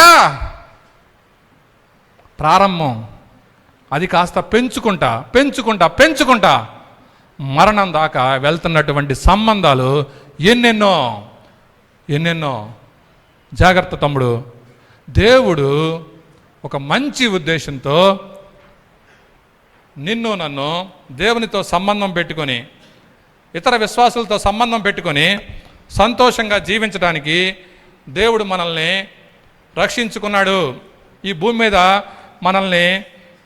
మనకు కొంత ఆయుష్ ఇచ్చి, మనకు అన్ని వసతులు ఇచ్చి సంతోషంగా జీవించాలని చెప్తా ఉన్నాడు. కాబట్టి ఈ విధంగా ట్రాప్ అయ్యేటువంటి ఛాన్సెస్ చాలా ఉన్నాయి. నేను ఇలాంటి ఎగ్జాంపుల్స్ చాలా చెప్పగలను. అయితే సమయాన్ని బట్టి ఇంకా ముందుకెళ్ళిపోదాం రండి. ఇప్పుడు చూడండి, ట్రూ లవ్కి అట్రాక్షన్కి మధ్య ఉండేటువంటి తేడా చెప్తాను. ట్రూ లవ్, ఇన్ఫాచ్యుయేషన్ అంటే ఒక అమ్మాయో ఒక అబ్బాయో మీద విపరీతమైనటువంటి ఆలోచన, ఆ అబ్బాయితో మాట్లాడాలని, ఆ అబ్బాయిని కలవాలనేటువంటి ఈ కోరిక ఏదైతే ఉందో దాన్ని ఇన్ఫాచ్యుయేషన్ అంటారు. దానికి తేడా ఏంటి తెలుసా? ట్రూ లవ్లో స్వార్థం ఉండదు, కానీ దీనిలో స్వార్థం ఉంటుంది. ట్రూ లవ్ ఇస్తుంది, కానీ ఇదేం చేస్తా తెలుసా? నాకేమిస్తావు? నీ నుంచి ఏదో కోరుకొని, నీ అందాన్నో, నీ చదువునో, నీ మంచితనాన్ని ఏదో చూసి స్వార్థంతో నీ నుంచి ఆశపడి నీతో సంబంధాన్ని కోరేది. అది నో ప్లేస్ ఫర్ బ్యూటీ. సంబంధంతో పని లేదు. దేనిలో? యథార్థమైన ప్రేమలో బ్యూటీకి సంబంధం లేదు. మీరు చూసుకోండి ఎక్కడైనా. ఎలా పుడుతుందయ్యా అంటే అందాన్ని చూసి పుడుతుంది ఈ సంబంధం. ఆపోజిట్ జెండర్తో వచ్చే సంబంధం గురించి నేను మాట్లాడుతూ ఉన్నాను. కానీ ఇన్ఫాచ్యుయేషన్లో అందమే ప్రాముఖ్యం. ట్రూలో నమ్ముతుంది, నిన్నుగా నమ్ముతుంది. కానీ ఇన్ఫాచ్యుయేషన్లో అంత డౌట్లే. ఎన్ని డౌట్లో నేను చాలాసార్లు చూశాను. ఒక అబ్బాయి అమ్మాయి సంబంధం కలిగి ఉంటే ఇక ఈ అబ్బాయి ఏ అమ్మాయితో మాట్లాడినా ఈ అమ్మాయి ఊరుకోదు, ఈ అమ్మాయి ఎవరితో మాట్లాడినా వీడు ఊరుకోడు. కారణం ఏంటి? డౌటు. ఇన్ఫాచ్యుయేషన్లో నిన్ను డౌట్ చేస్తారు, స్వార్థం ఉంటుంది. కానీ యథార్థమైన ప్రేమలో అవి ఉండవు అనే సత్యం అర్థం చేసుకోవాలి. ఇది పర్మనెంట్గా ఉంటుంది. నీ యొక్క సిచ్యువేషన్ మారినా, నీ పరిస్థితులు పొరపాటున ఏమైనా అయినా ఈ ప్రేమ మారదు. కానీ ఇన్ఫాచ్యుయేషన్ అలా కాదు. ఒక్కసారి పొరపాటున అనకూడదు, కానీ నా ముఖానికి ఏమైనా గాయమయ్యి పొరపాటున యాసిడ్ పడి నా మొహం ఏమైనా అయిందనుకోండి, ఇక నీ మొహం ఎవ్వడో చోటు. ఇక కారణం ఏంటి? ఆ ప్రేమ లేదంటే ఆ రిలేషన్ ఎలా పుట్టింది తెలుసా? నీ అందాన్ని చూసి, మన అందాన్ని చూసి పుట్టినది. ఇప్పుడు అందం లేకపోతే ఇక ఆ యొక్క రిలేషన్ ఇంక వదిలేస్తారు. ఇప్పుడు చెప్తా చూడండి, ట్రూ లవ్కి సోర్స్ ఏంటంటే దేవుడు ప్రేమకు మూలం దేవుడే. ప్రేమకు మూలమైన దేవునితో మనం సంబంధం కలిగి ఉంటే ఇతరులందరితో ఎలాంటి సంబంధాలు కలిగి ఉండాలో ఆయన నేర్పిస్తాడు. ప్రేమకు మూలమైన దేవునితో మనం సంబంధం కలిగి ఉంటే అన్ని సంబంధాల్లో మనం ప్రేమగా జీవించగలం. అయితే ఇన్ఫాచ్యుయేషన్ ఎలా వస్తుంది తెలుసా? దానికి మూలం ఏంటంటే మనిషి యొక్క డిజైర్. ఆ డిజైర్ సహజంగా వస్తుంది. ఆ డిజైర్ వాస్తవంగా మన శరీరంలో వచ్చిన మార్పులను బట్టి వస్తుంది. అయితే ఆ టైంలో మనము దేవుని వైపు చూసి, దేవుని మీద ఆధారపడి తోటి విశ్వాసుల సహాయం తీసుకొని బయటికి రావాలి. ఇది మనకు అర్థం కావాలి. ఏది యథార్థమైన ప్రేమ, ఏది వ్యామోహం అర్థం చేసుకోవాలి. ఒక స్టాటిస్టిక్స్ చెప్తాను చూడండి, అది కనబడుతుందా? ఒక స్టాటిస్టిక్స్ టైమ్స్ ఆఫ్ ఇండియాలో వచ్చినటువంటి ఒక అనాలిసిస్ ఏంటంటే, లవ్ అనేటువంటి పేరుతో భారతదేశంలో రోజుకి 30 మంది చచ్చిపోతా ఉన్నారు. 2022లో ఉన్నటువంటి స్టాటిస్టిక్స్ ఇవి, ఇప్పుడు కాదు. 2022లో నేను దీని మీద చాలాసేపు రీసెర్చ్ చేశాను చానాళ్ళు. అప్పుడు నాకు బయటపడినటువంటి ఒక అనాలిసిస్ ఏంటంటే, పర్ డే 30 మంది భారతదేశంలో ప్రేమ పేరుతో చంపబడతా ఉన్నారు. నాకు అర్థం కాదు, ప్రేమ చంపిద్దా? ప్రేమ చంపిద్దా? అది ప్రేమ? మరి ఎలా ప్రేమ అంటాం దాన్ని మనం? మనిషి పెట్టిన పేరు ప్రేమే కదా. నేను నిన్ను ప్రేమిస్తున్నాను, నాతో నీకు సంబంధం కావాలి, నీకు నా సంబంధం కావాలని. అవిశ్వాసికి అర్థం కాకపోవచ్చేమో కానీ విశ్వాసికి, సంఘానికి వచ్చే వ్యక్తికి ఖచ్చితంగా అర్థం కావాలి. ఇది ప్రేమ కాదు, ఇది వ్యామోహం, ఇది కామాతురత. అర్థం కావాలి. బాధకర సంగతి ఏం తెలుసా? బయట వాళ్ళకి అర్థం కాదు, అర్థం కాపోయింది, విశ్వాసులకు కూడా అర్థం కావట్లా. 30 మంది పర్ డే, అది నా మాట కాదు, అది న్యూస్ పేపర్లో వచ్చిన టైమ్స్ ఆఫ్ ఇండియా మ్యాగజైన్లో వచ్చినటువంటి పక్కన చూడండి. అమ్మాయి కోసం ఫ్రెండ్నే హత్య, కింద ఇంకో ఫోటో పెట్టని చూడండి. రిలేషన్స్ ఎలా అయిపోతాయి అంటే చూడండి, వెనకాల చేతులు ఎటు ఉన్నాయి, మొహాలు ఎటు ఉన్నాయి, అక్కడ ఏం చేస్తున్నారో చూడండి. ఇంకొక మాట అక్కడ ఉంది, ఒక నాస్ ఏం చెప్తుందంటే, రిలేషన్షిప్ బ్రేక్ అయితే మనిషి చచ్చిపోవటానికి అవకాశాలు 80% ఉన్నాయని ఒక అనాలిసిస్ చెప్తా ఉంది. రిలేషన్షిప్ బ్రేక్ అయినప్పుడు హృదయానికి గాయం, ఇక బాధ తట్టుకోలేక నేను బ్రతకడం అనవసరం అని చచ్చిపోయేవాళ్ళు చాలామంది ఉన్నారు.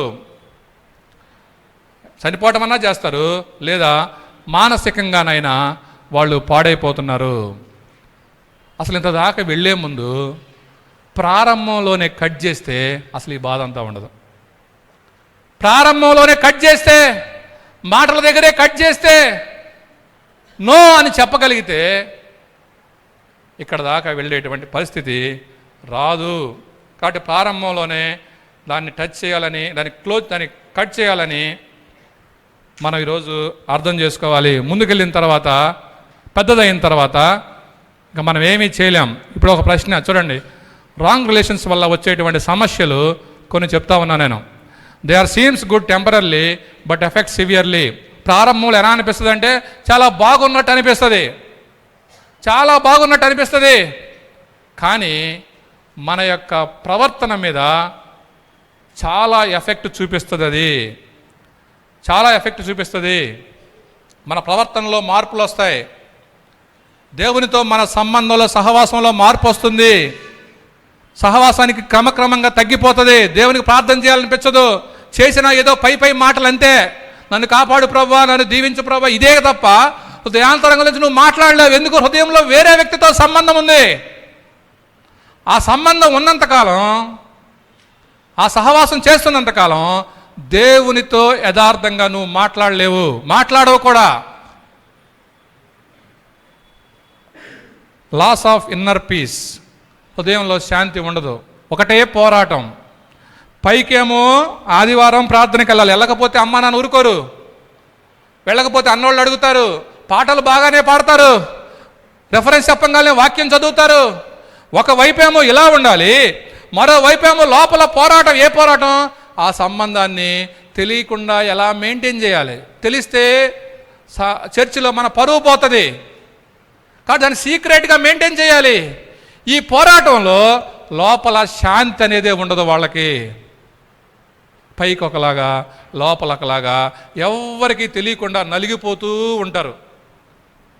అటు వాళ్ళకి చెప్పలేరు, ఇటు వీళ్ళకి చెప్పలేరు. ఇది రోజు రోజుకి పెరిగిపోతూ ఉంటుంది. అందుకే వాక్యం చెప్తుంది, హృదయంలో వారికి శాంతి ఉండదు, నిజమైన సంతోషం ఉండదు. తప్పుడు సంబంధాలు, తప్పుడు రిలేషన్స్ మనం మనసులో పెట్టుకొని ఎవరికి తెలియకుండా మెయింటైన్ చేస్తూ ఉంటే లోపల పీస్ ఉండదు. ఇంకోటి చూడండి, ప్రవర్తనలో మార్పు వస్తుంది. వీళ్ళు క్రమంగా అబద్ధాలు చెప్పడం ప్రారంభిస్తారు. ఎక్కడికి వెళ్ళావురా? లైబ్రరీకి వెళ్ళండి డాడీ. నో. ఎవరితో మాట్లాడుతున్నావురా? నా friend daddy, what daddy? No, అది అబద్ధం. ఎవరితో నువ్వు చాట్ చేస్తుంది? అబద్ధం. అబద్ధాలు ప్రారంభమవుతున్నాయని గుర్తేం తెలుసా? You are in wrong relation. ఎవరికి తెలియకుండా మెయింటైన్ చేస్తున్నావు. సీక్రెట్స్ ఉంటాయి, ఎవరికి తెలియకుండా ఇచ్చిపుచ్చుకోవటాలు ఉంటాయి. వాళ్ళకి గిఫ్ట్లు ఇవ్వటం, వాళ్ళకి అతి శ్రద్ధ చూపించడం వాళ్ళ మీద. వీడు ఇంట్లో వాళ్ళని పట్టించుకోడు, సొంత తమ్ముడిని, సొంత చెల్లిని పట్టించుకోడు. ఎక్కడికో వెళ్ళి ఏదో ఇచ్చొస్తాడు. ప్రవర్తనలో మార్పులు, ఇవన్నీ కారణం ఏంటంటే మనసులో తప్పుడు సంబంధాన్ని ఎవరికి తెలియకుండా కంటిన్యూ చేస్తున్నారు. చివరికి స్టడీస్ ఫెయిల్, ఇక గోల్స్ లేవు, ఏమి లేవు, ఇక ఒకటే టార్గెట్, నా చదువు అంతా ఒకటి, నా మనసు అంతా ఒకటే టార్గెట్, ఎలాగోలా ఆ అమ్మాయిని పెళ్లి చేసుకోవాలి, ఎలాగోలా ఆ అబ్బాయిని పెళ్లి చేసుకోవాలి, ఎలాగోలా ఇది ఓకే అనిపించుకోవాలి, ఇదే టార్గెట్ తప్ప వేరే ఏం లేదు. అదే అవుతుంది లాస్ ఆఫ్ స్పిరిచువల్ సెన్సిటివిటీ. అంటే అర్థం ఏంటంటే ఈ దేవునితో సంబంధం కలిగి సహవాసం చేస్తున్నప్పుడు చిన్న చిన్న తప్పులు కూడా తప్పుగా కనిపించాయి. కానీ ఎప్పుడైతే రాంగ్ రిలేషన్లోకి ఎంటర్ అయిపోయామో ఇక వీడికి ఏమొద్దంటే ఇక ఏ తప్పు తప్పులా కనిపించదు. ఇక సున్నితత్వం పోయింది. ఇంకా తల్లిదండ్రులు చెప్పినా ఎక్కదు, చర్చిలో వాళ్ళు చెప్పినా ఎక్కదు, ఎవరు చెప్పినా ఎక్కదు. ఇక సెన్సిటివిటీ పోయింది, సున్నితత్వం పోయింది, ఏది తప్పులా కనిపించట్లా, ఇవన్నీ సర్వసాధారణం అన్నట్లుగా అయిపోయి విశ్వాసి సున్నితత్వాన్ని కోల్పోతాడు. ఫ్యూచర్ క్వశ్చన్ మార్క్, భవిష్యత్ ఏమవుతుందో చెప్పటానికి లేదు, ప్రశ్నార్థకం. కొన్ని కేసెస్లో, in some cases life also we may lose. నాకు అన్న చెప్పాడు, దేవుడు మన హృదయంలో ఏదైనా పాపం ఉందని తెలియజేస్తే కొంత టైం ఇస్తాడు సరి చేసుకోవడానికి. ఇక ఎప్పటికీ నువ్వు విడిచిపెట్టకుండా అలాగే ఉంటే చివరికి ఆయన ప్రాణం తీయడానికి కూడా వెనకాడ్డు. కారణం ఏంటి తెలుసా? నువ్వు విశ్వాసాన్ని పేరు చెప్పుకొని పైకేమో భక్తి పరుడులాగుండి లోపల రకరకాల వాటన్నిటిని మెయింటైన్ చేస్తూ ఉంటే కొన్నిసార్లు ప్రాణం పోయే అవకాశం కూడా ఉంది. దాన్ని బట్టి అర్థం చేసుకోవచ్చు రాంగ్ రిలేషన్ ఎంత డేంజరో మనం అర్థం చేసుకోవచ్చు. ఏంటన్నా దీనికి సొల్యూషన్ ఏమి లేదా? మీలో కూర్చున్న వాళ్ళు అందరికీ తెలుసు. కూర్చున్న వాళ్ళు ఎవరు సొల్యూషన్ తెలియని వాళ్ళు కాదు. ఏం చేయాలో తెలుసు, ఎలా చేయాలో తెలుసు. చూద్దాం ఏంటి చేయాలి. Repent and turning back to God. ఒకవేళ ఇది వింటున్నప్పుడు నీ మనసులో ఏదైనా ఉండకూడని సంబంధం కానీ సహవాసం కానీ ఉంది అంటే దాన్ని కట్ చేయకపోతే ప్రభువు దగ్గరికి వెళ్ళి పశ్చాత్తాపడి, దేవా నేను విడిచిపెడుతున్నాను. మీలో చాలామంది ఇలా అనుకుంటూ ఉంటారు, ఏంటని అన్న నాకు ఎలాంటి సంబంధం లేదు కానీ జనరల్గా యూత్లో ఉన్నప్పుడు కొన్ని కోరికలు ఏముంటాయంటే కొంతమందిని ఇంప్రెస్ చేయాలి, కొంతమంది ఆపోజిట్ జెండర్తో మాట్లాడాలి, కొంతమందితో మంచిగా ఉండాలి. ఇది తప్పేం కాదులే, దీనిలో ఏముందిలే అని ఆపోజిట్ జెండర్తో ఏదో రకంగా కనెక్ట్ అవ్వాలని ప్రయత్నం చేస్తూ ఉంటారు. అసలు ఏదైనా ప్రారంభమయ్యేది అక్కడే కట్ చేసామనుకోండి భవిష్యత్తులో ప్రాబ్లం రాదు. ఇక ముందుకెళ్ళదు అక్కడే దాన్ని తుంచేయాలి. ఇప్పుడు చేయాల్సింది ఏంటంటే repent and turning back to God. Repent అంటే అర్థం ఏంటి తెలుసా? రిపెంట్ అంటే అర్థం ఏంటంటే నాకు ఇది తప్పు అని తెలిసినప్పుడు దేవుని దగ్గరికి వెళ్ళి, దేవా నేను తప్పు చేశాను యథార్థంగా మనస్ఫూర్తిగా ఒప్పుకోవటం ఒకటైతే, రెండోది ఏంటంటే ఇక నేను ఎప్పుడు దాని జోలికి పోను. ఈ రెండు జరిగితే దాన్ని రిపెంటెన్స్ అంటారు.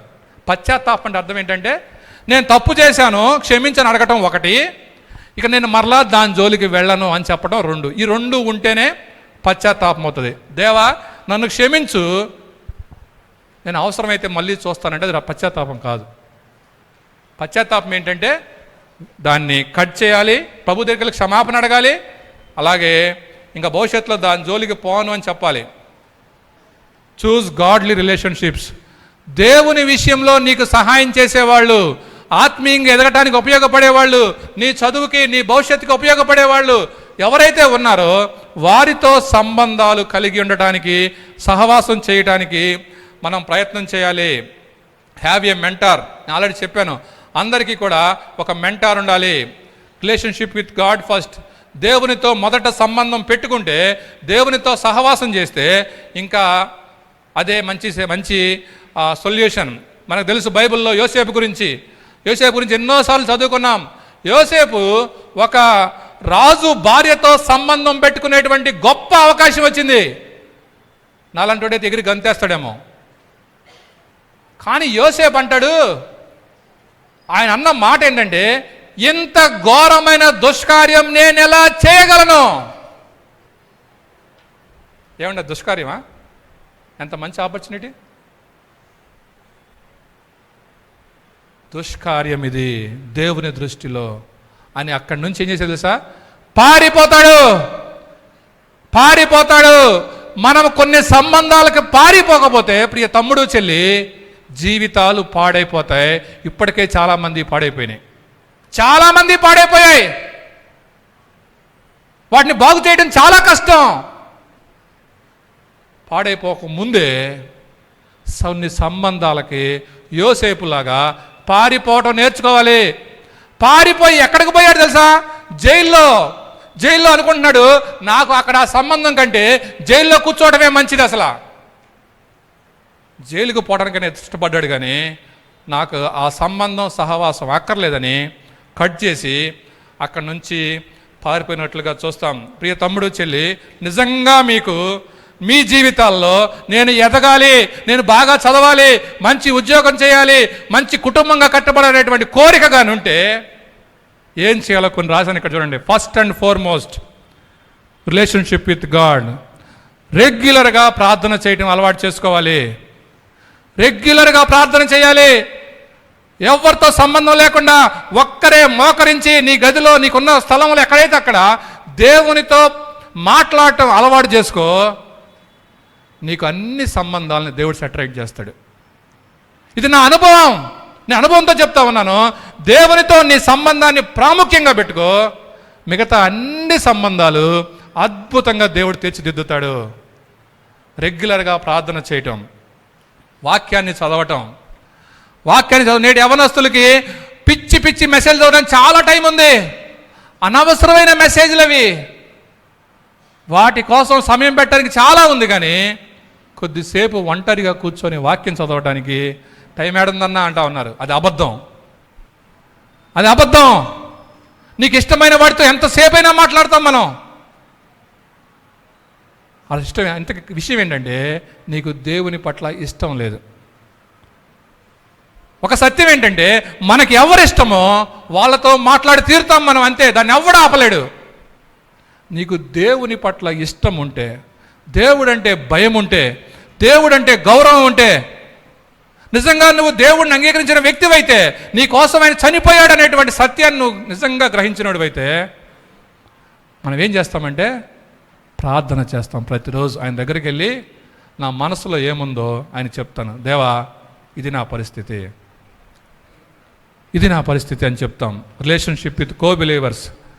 మనలో చాలామంది సహవాసానికి వస్తారు, కానీ చాలామంది అన్నోళ్ళకి అక్కవాళ్ళకి ప్రైజ్లాడ్ అని చెప్తారు, కానీ ఊరక పై విషయాలు మాత్రమే చెప్తారు, కానీ లోపల ఏం జరుగుతుందో ఎవ్వరు చెప్పరు.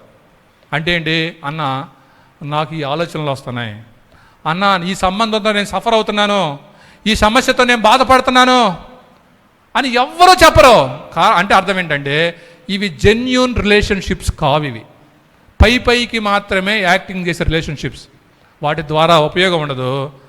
మనము జెన్యూన్గా మనం వారి సహాయం తీసుకుంటే కో-బిలీవర్స్ నుంచి దేవుడు సహాయం చేస్తాడు. Have a spiritual mentor. ఖచ్చితంగా ప్రతి వ్యక్తికి ఒక మెంటార్ ఉండాలి. అన్న కూడా చెప్పాడు, పదే చెప్తున్నాను. ప్రతి వ్యక్తికి, ప్రతి విశ్వాసికి నిన్ను ఆత్మీయంగా నీ చదువుల్లో, నీ విషయం అన్నిట్లో నిన్ను గైడ్ చేయగలిగే ఒక వ్యక్తిని నీకు ఖచ్చితంగా పెట్టుకోవాలి. డోంట్స్ ఒకటి చెప్పి రాశాను అక్కడ. Avoid wrong relations. అవాయిడ్ చేయటం అంటే దాన్ని కట్ చేయటమే. కొంచెం కష్టం అనిపించవచ్చు, కొంచెం బాధ అనిపించవచ్చు, అయినా కానీ కట్ చేయాల్సిందే. ఇంకొక రిలేషన్షిప్ గురించి చెప్పి నేను ముగిస్తాను. అవాయిడ్ రాంగ్ రిలేషన్ అన్నప్పుడు నాకు ఒక వ్యక్తి తెలుసు, ఆ వ్యక్తి గురించి కూడా చెప్తాను. నాతో పాటు చదువుకుంటున్నప్పుడు ఒక వ్యక్తి నాకు పరిచయం. చక్కగా బైబిల్ స్టడీలకు వచ్చేవాడు, విశ్వాసే, చర్చికి వచ్చేవాడు. చర్చిలోనైనా బైబిల్ స్టడీలోనైనా మోస్ట్ యాక్టివ్ పర్సన్ అతను చూసినప్పుడు ఎంత ఆనందం వేసేదో. చాలా చక్కగా ఉండేవాడు, బాగా చదివేవాడు. ఇంటర్మీడియట్లో తర్వాత బీటెక్లో ఫస్ట్ స్టార్ట్ అయినప్పుడు మంచి రిజల్ట్ వచ్చింది. క్రమక్రమంగా ఏమయ్యాడంటే ఈ చర్చిలోనూ ప్లస్ ఈ ఫెలోషిప్లో ఇట్లా వెళ్తూ ఉంటున్నప్పుడు మెల్లిగా మనోడి యొక్క సంబంధాలు ఆపోజిట్ జెండర్తో సంబంధాల్లోకి ప్రారంభమైనాయి. ఏ తప్పులా అనిపించలా. కలిసి పాటలు పాడటం, కలిసి ఆ విషయాలు ప్రైజ్లాడి చెప్పుకోవడం, కలిసి ముచ్చటించడం, ఇవన్నీ ప్రారంభమయ్యాయి. ఇక మనోడు రూమ్కి వచ్చిన దగ్గర నుంచి మనసంతా నాకు అర్థమైంది ఏంటంటే, ఇతని ఫోకస్ అంతా వాళ్ళ మీద ఉంది. వాళ్ళు ఎక్కడ ఉంటారు? ఎక్కడో హాస్టల్లో ఉంటారు. వాళ్ళ గురించి ఆలోచించడం, వాళ్ళని ఇన్వైట్ చేయటం, వాళ్ళతో మాట్లాడటం, వాళ్ళతో చాట్ చేయటం ప్రారంభించాడు. నేను గమనించాను, ప్రవర్తనలో మార్పు వచ్చింది. క్రమంగా ఏం జరిగింది తెలుసా? సబ్జెక్ట్స్ ఫెయిల్ అవ్వటం ప్రారంభించాడు. టాపర్, మంచి రిజల్ట్ వచ్చే వ్యక్తి, సబ్జెక్ట్స్ ఫెయిల్ అవుతున్నాయి. అయినా మనోడికి ఎలగల. ఏమనుకో, తప్పేం కాదులే, మళ్ళీ పాస్ అవ్వట్లే అనుకున్నాడు. అలా పోతే బీటెక్ 4 yearsకి పూర్తి కాల, ఇంకా డిలే అవుతా ఉంది. జీవితం పాడైపోతున్న అర్థమైపోయింది. పైకి కనపడే తప్పేమీ చేయలే అతను, కానీ మనసులో మాత్రం విపరీతంగా ఆపోజిట్ జెండర్ మీద కోరికలు ఉన్నాయి. ఏం కోరిక? వాళ్ళతో మాట్లాడాలి, వాళ్ళతో కలిసి పాటలు పాడాలి, వాళ్ళతో కలిసి చర్చిలో పనిచేయాలి, వాళ్ళతో కలిసి రిట్రీట్లో పనిచేయాలి. ఇదే ఆలోచన. పైకి నాబోటాడు చూసినాడు, పర్లేదులే పాపం తమ్ముడు కలిసి పనిచేస్తున్నాడు అనుకున్నారు. ఎవరు పట్టించుకోలా. కొంతకాలం గడిచిపోయింది. ఒకనొక రోజు ఒక సీనియర్ గ్రాడ్యుయేట్ కూర్చోబెట్టాడు ఆ తమ్ముడిని, మొత్తం అడిగాడు. అయితే ఆ బ్రదర్ చేసిన పని ఏంటంటే, ఉన్నది ఉన్నట్టు మొత్తం చెప్పేశాడు. అన్న, ఇలాగ నేను మెల్లిగా దారి తప్పాను. నా మనసు అంతా చదువు మీద నుంచి ఇలా వేరే సంబంధాల మీదకి ఫోకస్ వెళ్ళింది. ఆ రోజు చిన్నగా ప్రారంభమైంది, నా మనసు నిండా అవే అల్లిపోయినాయి. ఆ రోజు అన్న చాలా విషయాలు చెప్పాడు. ఆ తమ్ముడు ఏడ్చి, ఆ బ్రదర్ ఏడ్చి పశ్చాత్తాపడి, నేను ఇక నుంచి విడిచిపెట్టేస్తున్నాను ఇవన్నీ అని ప్రభువు దగ్గర కన్నీరు గార్చి ప్రార్థన చేశాడు. మీకు చెప్పనా, ఆ వ్యక్తి తర్వాత సబ్జెక్ట్స్ అన్ని పాస్ అయ్యి, ఆ తర్వాత ఒక మంచి జాబ్ చేసి, ఆ తర్వాత ఒక మంచి గవర్నమెంట్ జాబ్ తెచ్చుకొని, ఆ తర్వాత ఒక మంచి కుటుంబంగా కట్టబడి చాలామందికి ఇప్పుడు పరిచర్య చేస్తూ ఉన్నాడు. కారణం ఏంటి తెలుసా? ఒకనొక రోజు రిలీజ్ అయ్యాడు. ఏమని? నేను పైకి మంచిగా ఉంటున్నాను, కానీ లోపల నా మనస్సు ధ్యాస వేరే వాటిపైన ఉంది. అవి విడిచిపెట్టనంత కాలం మనలో ఆత్మీయంగా ఎలాంటి ఎదుగుదల రాదు. ఇంకొకటి, ఇది ఒక్కటి చెప్తాను. మీ దృష్టిలో దేవునితో సంబంధం కాకుండా మనుషులతో మనకుండే సంబంధాల్లో ప్రాముఖ్యమైన సంబంధం ఏంటో చెప్పండి. దేవునితో మనకుండే సంబంధం కాకుండా మనుషులతో మనకుండే సంబంధాల్లో అత్యంత ప్రాముఖ్యమైన సంబంధం ఏంటి? పేరెంట్స్. చిన్నపిల్ల, పాపం చిన్నపిల్ల కాబట్టి పేరెంట్స్ చెప్పేసింది. యవనస్తులు చెప్పండి. ఎవరో చెప్పారు, వైఫ్ అండ్ హస్బెండ్, తమ్ముడు తనలో పెళ్లి చేయాలా. ఇక్కడ చెప్పారు వైఫ్ అండ్ హస్బెండ్ అని. Right, you're eligible. Correct, you're eligible for marriage. నేను చెప్తా ఉన్నా. రైట్, మోస్ట్ ఇంపార్టెంట్ రిలేషన్ ఏంటయ్యా అంటే wife and husband relation. Most అంటే దేవునితో మనకుండే సంబంధం కాకుండా ఇతరులతో మనకుండే సంబంధాల్లో అత్యంత ప్రాముఖ్యమైన సంబంధం మ్యారేజ్లో వచ్చేటువంటి సంబంధం, అంటే వైఫ్ అండ్ హస్బెండ్ మధ్య ఉండేటువంటి సంబంధం. నేను గురించి మాట్లాడతాను.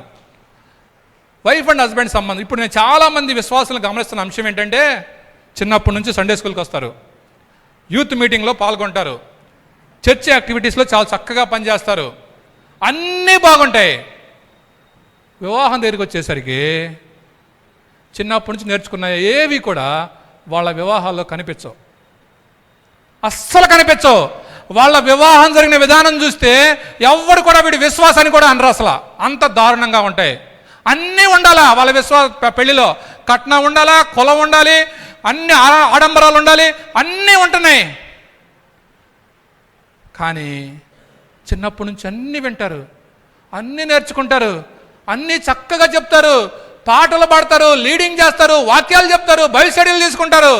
పెళ్లి కాడకు వస్తే మౌనంగా పిల్లలు ఏం మాట్లాడరు. అసలు వాళ్ళ అమ్మతో నాన్నతో కూడా చెప్పరు, అమ్మ నేను విశ్వాసినే చేసుకుంటాను అని చెప్పరు. వీళ్ళు దేవుడు సరిగా అర్థం చేసుకోవాలా, వాక్యాన్ని సరిగా అర్థం చేసుకోవాలా, నిజమైన భక్తి అంటే వీళ్ళకి అర్థం కాలా. మౌనం వహించి ఎవరో అవిశ్వాసిని పెళ్లి చేసుకొని, ఎవరెవరినో చేసుకొని, పెళ్ళైన తర్వాత మళ్ళీ అమాయకంగా చర్చికి వచ్చి మొదలు పెడతారు. ఏమని తెలుసా? అన్నా మా గురించి ప్రార్థన చేయన్నా, పెళ్లి కాకముందు అంతా చేశారు మీ గురించి, మళ్ళీ పెళ్ళైనా కూడా చేయాలా, ఇంకేం చేయాలా? మళ్ళీ ఈ కుటుంబం బాగుపడాలా. చేయాల్సిన టైంలో నువ్వు రెస్పాండ్ కాకుండా, ఉండాల్సిన టైంలో నువ్వు నిలబడకుండా, దేవుని గురించి దేని మీద ఆధారపడకుండా సంబంధం ఏర్పాటు చేసుకుంటే దాన్ని సరిచేయటం చాలా చాలా చాలా కష్టం. కాబట్టి మోస్ట్ ఇంపార్టెంట్ రిలేషన్ అనేటువంటి మ్యారేజ్ దగ్గర నీకు ఒక కమిట్మెంట్ ఉండాలా, నిర్ణయం ఉండాలా. నేను ఆ రోజున దేవుని చిత్త ప్రకారం దేవుడు నాకు ఏర్పాటు చేసిన వ్యక్తినే నేను చేసుకుంటాను.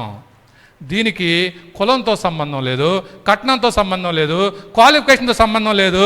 దేవుడు నన్ను ప్రేమిస్తూ ఉన్నాడు, నాకు బెస్ట్ ఇస్తాడు అనే నమ్మకం, విశ్వాసం ఉండాలి. ఈ రోజునే ఆ నిర్ణయం దేవుడు చెప్పకపోతే ఆ రోజున చాలా కష్టమవుతుంది. దేవుని చిత్త ప్రకారం దేవుని యొక్క వాక్య పద్ధతిలో పెళ్లి చేసుకునే వాళ్ళని ఏళ్ల మీద లెక్క పెట్టవచ్చు ఈ రోజుల్లో. Literally I'm telling.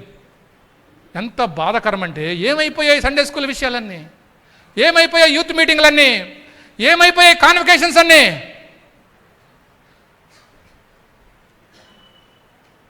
Most important relation, ప్రియ తమ్ముడు చెల్లి, రిలేషన్స్ని ఆలోచిస్తున్న మనం ఏంటి నాకు ప్రాముఖ్యత?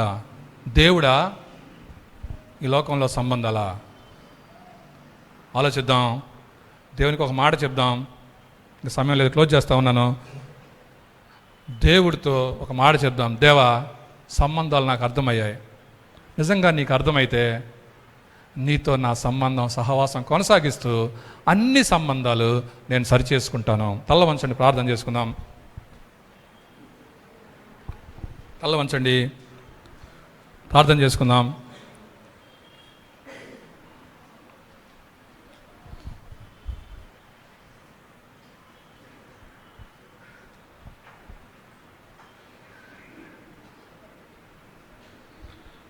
ప్రియ తమ్ముడు, ప్రియ చెల్లి, సంబంధం ఎందుకో, సంబంధాలు ఎన్ని రకాలో, దేవునిలో ఎదగాలంటే దేవునితో మన సంబంధం, విశ్వాసులతో సంబంధం, చర్చితో సహవాసం, ఇవన్నీ ఎంత అవసరమో చూసాం.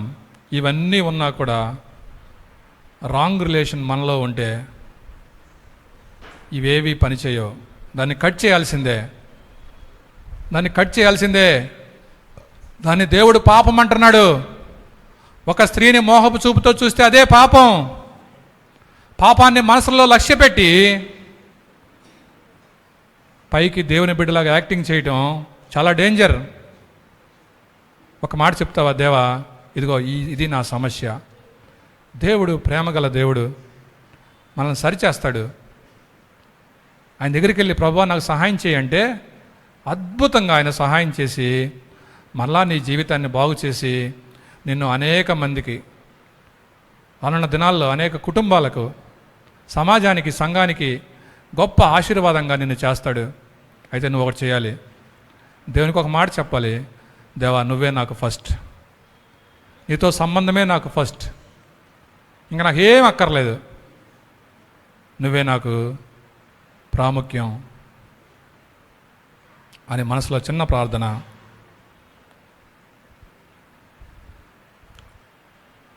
ప్రేమగల తండ్రి, జీవం కలిగిన దేవా, నీకు వందనాలు. మాతో సంబంధాన్ని కోరి మమ్మల్ని ప్రేమించి మమ్మల్ని మానవులుగా చేసుకొని పాడైపోయిన సంబంధాన్ని మళ్ళా తిరిగి రిస్టోర్ చేయడానికి యేసుక్రీస్తు ప్రభువా నువ్వు ఈ లోకానికి వచ్చి రక్షించుకొని నీతో మాకు సంబంధాన్ని ఇచ్చారు. ఆ సంబంధంలో, సహవాసంలో మేమందరం ఆనందించే భాగ్యాన్ని దయచేయండి. మరి ఈ లోకంలో ప్రభువా అనేక సంబంధాలు, సహవాసాలు యవ్వన జీవితాలను పాడు చేస్తుంటుండగా దయతో మా ప్రియ యవ్వనస్తులందరినీ, మా ప్రియ విద్యార్థులందరినీ పేరు పేరున జ్ఞాపకం చేసుకుని వారికి సహాయం చేయమని, ఆ సంబంధాల నుంచి బయటకు వచ్చేసి సంతోషంగా జీవించే భాగ్యాన్ని దయచేయమని. ప్రభువా, మేమందరం బలహీనలం, యవనస్తులుగా ఉంటున్నాం. పరిశుద్ధ ఆత్మదేవ, మీరే మాకు సహాయం చేయండి.